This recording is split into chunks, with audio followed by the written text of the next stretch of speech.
Sports world के साथ हाजिर हैं। मैं हूं हिफ्सा इम्तियाज और नाजरीन, पाकिस्तान डुनेडन से जो है इस वक्त पाकिस्तानी टीम ऑकलैंड पहुंच गई है और जुमे को अब अपना तीसरा मैच खेलेगी। इस हवाले से भी बात करेंगे और बाकी खेल और खिलाड़ी के भी कुछ मसाइल हैं, उनको भी डिस्कस करेंगे। मेरे साथ स्टूडियोज में मौजूद हैं जाहिद मकसूद साहब, यूसुफ अंजुम, इसके साथ साथ हमें ज्वाइन करेंगे सलीम खालिक साहब। तमाम गेस्ट को वेलकम कहूँगी। सबसे पहले मैं सलीम साहब आपसे आगाज़ करती हूँ। अब पाकिस्तान की टीम है उसने डेरे डाल लिए हैं ऑकलैंड में, इस वक्त वो मौजूद है। ऑकलैंड की पिचेस के हवाले से आप क्या बताएंगे? देखिए, ऑकलैंड का ग्राउंड भी छोटा है और न्यूजीलैंड के ज्यादातर रहते हैं ग्राउंड्स वहां पर, और पिच में फास्ट बॉलर से भी मदद मिलती है, लेकिन बैटिंग के लिए भी साजगार है। जो आपका अच्छा हिट हो, अच्छे टाइम हो, गेंद बाहर जाती है। और इस बार भी पाकिस्तान के पास अच्छा मौका होगा कि बड़ा करे, लेकिन मसला ये आ रहा है कि हमारे जो यंगस्टर्स हैं पहली बार मौका मिलता है न्यूजीलैंड में जाकर खेलने का, तो थोड़ा वो एडजस्ट नहीं कर पा रहे। आपने हारिस को देखा होगा किस तरह वो बल्ले घुमाते रहते हैं, गेंद बैट पे और भी हमारे प्लेयर है उस तरह परफॉर्म नहीं कर पा रहे। लेकिन सलीम साहब, कता कलामी के लिए माजरत, लेकिन हम आपकी आवाज़ थोड़ी सी सुनने में मुश्किल हो रही है। अगर आप काइंडली अपना प्लीज़ माइक एक बार चेक कर लें। मैं तब तक जाहिद साहब आपसे ही ये जानना चाहूँगी, क्राइस्ट चर्च के नताइज को देखते हुए फिर डुनेडन में जैसा मैच खेला गया, अब क्या तवक्कुआत पाकिस्तान की टीम से अच्छी तवक्कुआत ही रखना चाहते हैं, लेकिन ऑकलैंड के हवाले से आप क्या बताएंगे? फिजा देखें, पहले दो मैचों में तो ज़ाहिर पाकिस्तानी टीम अच्छा नहीं खेल सकी और बुरी तरह से शिकस्त हुई पहले मैच में। दूसरे में कदरे कंपटीशन किया पाकिस्तानी टीम ने, लेकिन ज़ाहिर है एंड पे वो भी मैच पाकिस्तान हार गया। लेकिन अगर तो इब्तदाई दोनों मैचों की तरह ही हमारी बैटिंग ने करना है और फिर बॉलिंग ने भी वैसे ही परफॉर्मेंस का मुजाहरा करना है, तो ज़ाहिर है फिर तो मुश्किल है।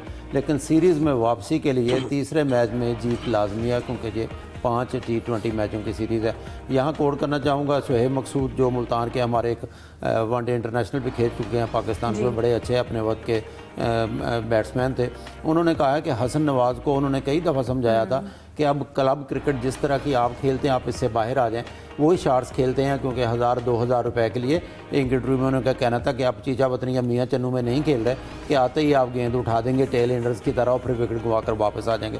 तो ये हसन नवाज़ की तो एक एग्जाम्पल है। नए खिलाड़ियों पर यकीनी तौर पर प्रेशर होगा, क्योंकि वो न्यूजीलैंड की पिचेज़ हैं, कंडीशंस मुख्तलिफ हैं, यहाँ की क्लब क्रिकेट मुख्तलिफ है, लेकिन वहाँ पर संभल कर खेलना होगा इनको। इनका जो गाइड हैं साथ इनके बैटिंग कोच भी हैं, आकिब जावेद भी मौजूद है, उनको भी बताना होगा कि मॉडर्न डे क्रिकेट का ये मतलब नहीं है कि हर शॉट आप जो है उसका छक्का ही लगाना है या चौका ही लगाना, उसको कहीं ना कहीं आपने रोकना भी है। तो अगर तो पाकिस्तानी टीम ऐसे ही करती है, क्योंकि हर मैच के बाद ज़ाहिर कप्तान ने तो यही कहना होता है हम अपनी गलतियों से सीखेंगे। ये सुनकर हम भी तंग आ गए हैं कि कब तक अपनी गलतियों से सीखेंगे। गलतियों से सीखेंगे तो ऑकलैंड में एक अच्छी फाइट भी कर सकती है पाकिस्तान। बिल्कुल, और ये जो आपने जुमला इस्तेमाल किया, ये एक तरह से कहा जा रहा है कि चैंपियंस ट्रॉफी का भी बाकी मैचेस के साथ साथ ये जुमला भी बहुत हिट है। पाकिस्तानी टीम सीख रही है, ये सीखने वाला जो मरहला है कब तक चलेगा? सलीम साहब, हमने पहले भी बात की कि जो यंगस्टर्स हैं आपने उन्हें एक बड़ी टीम के खिलाफ जब शामिल किया तो उन पर प्रेशर भी आ जाता है, और इसके साथ साथ ये भी प्रेशर होता है कि परफॉर्म करना है तो ही टीम में जगह रहेगी, वरना अगले मैचेस के लिए, अगली सीरीज के लिए आपको बिठा दिया जाएगा। बिल्कुल, ये तो होता है। और अभी ये काम है टीम मैनेजमेंट का कि यंगस्टर्स को कहें कि जी ठीक है, हार तो रही है, 2 मैच हार गए, हो सकता है बाकी मैच भी हार जाए, तो इन यंगस्टर्स को कम से कम बता देना चाहिए कि आप ये 5 मैच खेलेंगे, ताकि उनको आइडिया हो। क्योंकि देखिए, इसमें उनका कसूर नहीं है इतना। ये लोग बेचारे सारी जिंदगी क्रिकेट खेल रहे हैं, कराची, लाहौर, फैसलाबाद, मुल्तान, इधर उधर। एकदम से हम इनको न्यूजीलैंड ले गए और इनसे तवक्को कर रहे हैं कि ये बहुत जबरदस्त परफॉर्म करेंगे, तो उनके साथ भी नाइंसाफी है। अब वो गए हैं, इसका तरीका पता है क्या है? तरीका ये होता कि या तो आप इनको होम ग्राउंड पर मौका देते, या फिर 8 ओवर्स इतने ज्यादा फ्रीक्वेंटली रखें।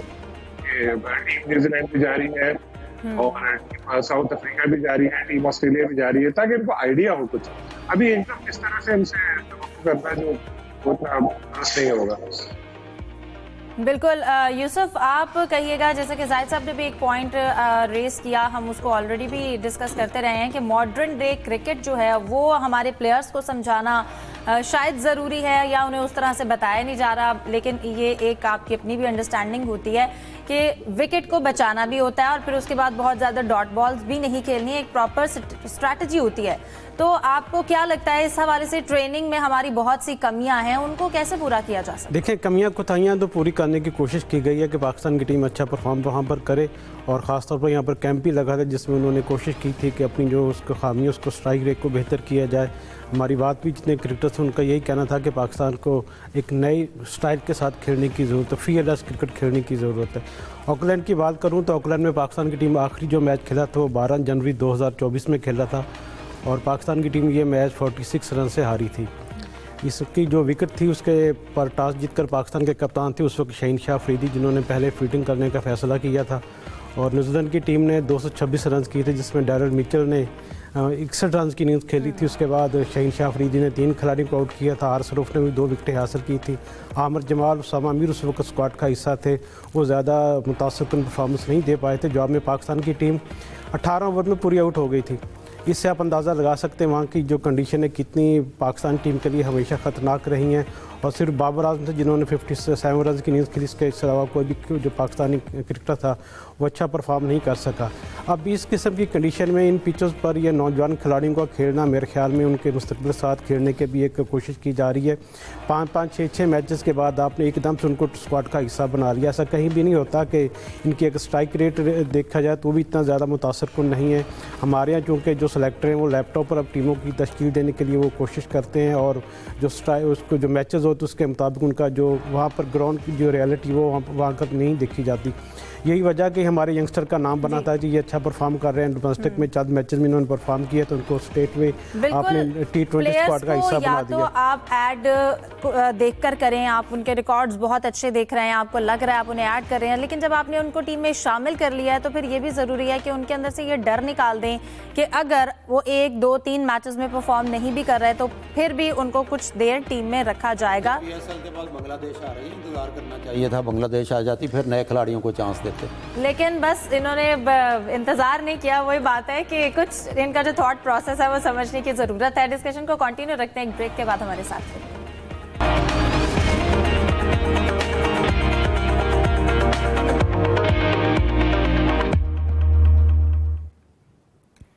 Welcome back. तो हम T20 के जो मैचेस हैं वो जारी हैं, इस हवाले से बात कर रहे थे, लेकिन इसके साथ साथ आज वनडे टीम का कैंप भी स्टार्ट होगा और वो प्लेयर्स जो हैं वो नेशनल T20 में भी हैं। तो ज़रा मैं यूसुफ साहब आपसे इस हवाले से पूछूंगी कि ये कैंप स्टार्ट होने जा रहा है और उसके साथ साथ नेशनल T20 के मैचेस भी जारी हैं, तो कौन कौन सा खिलाड़ी जो है वो मैच खेल रहा है और क्या अपडेट्स हैं इस हवाले से? हिफ्जा न्यूजीलैंड के साथ 5 T20 मैचेस के बाद 29 मार्च से 3 वनडे मैचेस की सीरीज शुरू की, जिसके लिए जो तरबियती कैंप है कौमी टीम का उसको आज से शुरू हो रहा है सीसी ग्राउंड में।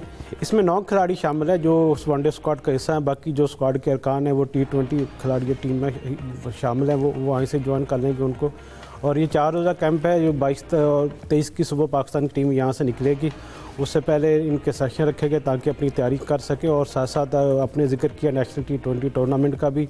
उसमें यकीनी तौर पर हम हमेशा ये कहते हैं कि पाकिस्तानी खिलाड़ियों को डोमेस्टिक में जाकर अपनी फॉर्म और फिटनेस का सबूत देना चाहिए, उनको अपने खेल में निखार लाना चाहिए।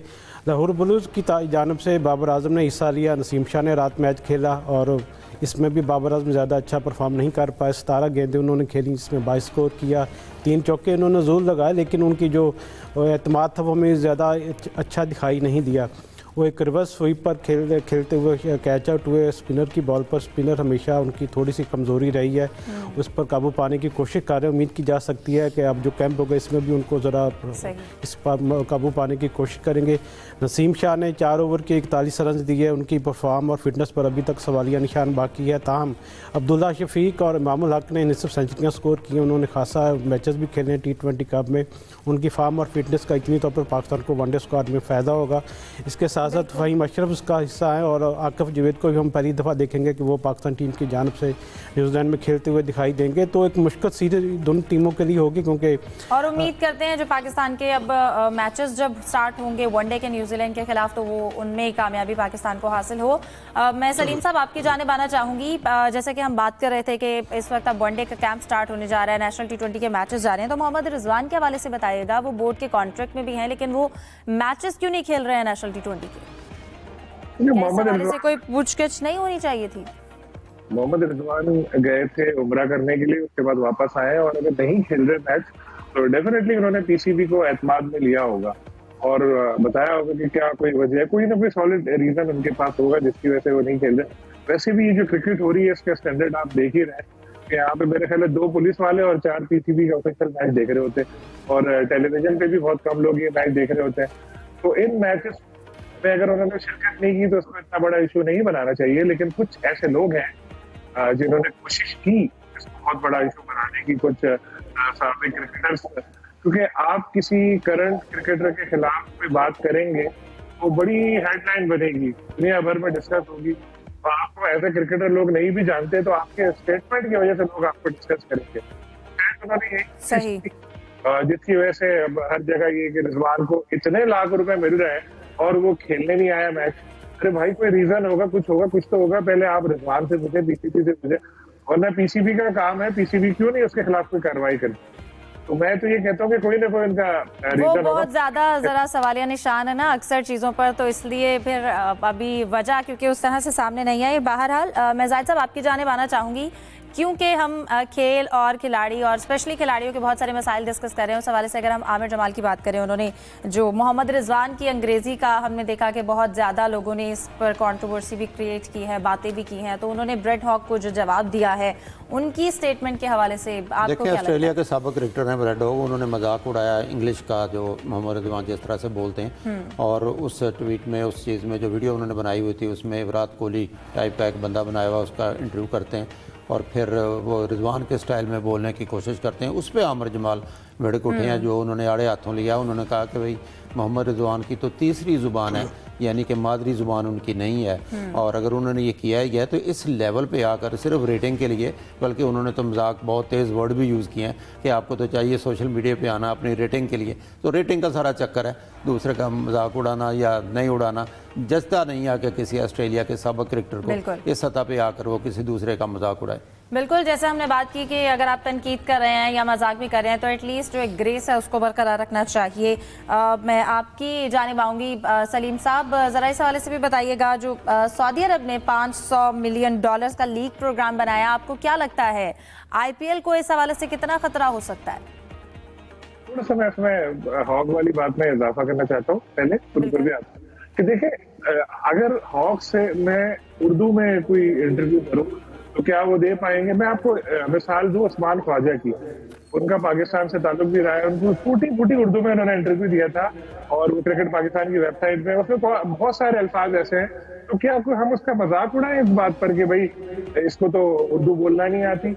हर जगह की अपनी लैंग्वेज है और वो अगर उसमें माहिर है आप, और आजकल का जमाना वैसे भी बिल्कुल चेंज हो गया है, अब लैंग्वेज कोई बैरियर नहीं है।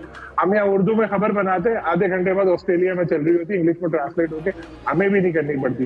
तो वाकई ये स्टेटमेंट उनका बड़ा खराब था। अब जो सऊदीया वाली आपने बात की, तो सऊदीया में $500 मिलियन की एक लीग का सोच रहे हैं वो लोग, टेनिस ग्रैंड स्लैम की तरह 4 मरतबा हो, लेकिन उसकी मुखालफत शुरू हो चुकी है। इंटरेस्टिंग बात यह है कि ऑस्ट्रेलिया की एक कंपनी है जो इस पे सोच रहे हैं और ऑस्ट्रेलिया की जो क्रिकेटर एसोसिएशन वगैरह है उसको बैक कर रही है, लेकिन इंग्लैंड ने मना कर दिया है कि जी आप भाई तो विंडो ही नहीं है, और इंडिया भी ऐसा करने वाला है क्योंकि इसका सबसे ज्यादा असर पड़ेगा IPL पे ही। लेकिन जब इतनी सारी लीग हो रही है तो इस लीग को भी आने देना चाहिए। चलो जी आप पैसे की बात कर रहे हैं तो यहाँ आने दो, लेकिन यहाँ देखेगा सारे इकट्ठे हो जाएंगे, England, Australia, India, south Africa, क्योंकि उनके मकान पर पहुंच रही है। बिल्कुल, और अगर आपको अच्छे पैसे मिल रहे हैं तो आपको पता है क्रिकेटर्स भी चूज करते हैं। इसके साथ साथ मैं यूसुफ साहब आपकी जानिब आना चाहूंगी, एक और भी मसाइल है विराट कोहली की जानिब से रेस किया गया कि फैमिलीज को जो टूवर्ड्स में, जरा उस हवाले से उन्होंने कहा कि रूल्स थोड़े चेंज होने चाहिए, जिस पर शायद आप क्या बताएंगे, BCCI ने गौर शुरू किया है, क्योंकि ये भी एक मसला है प्लेयर्स के लिए।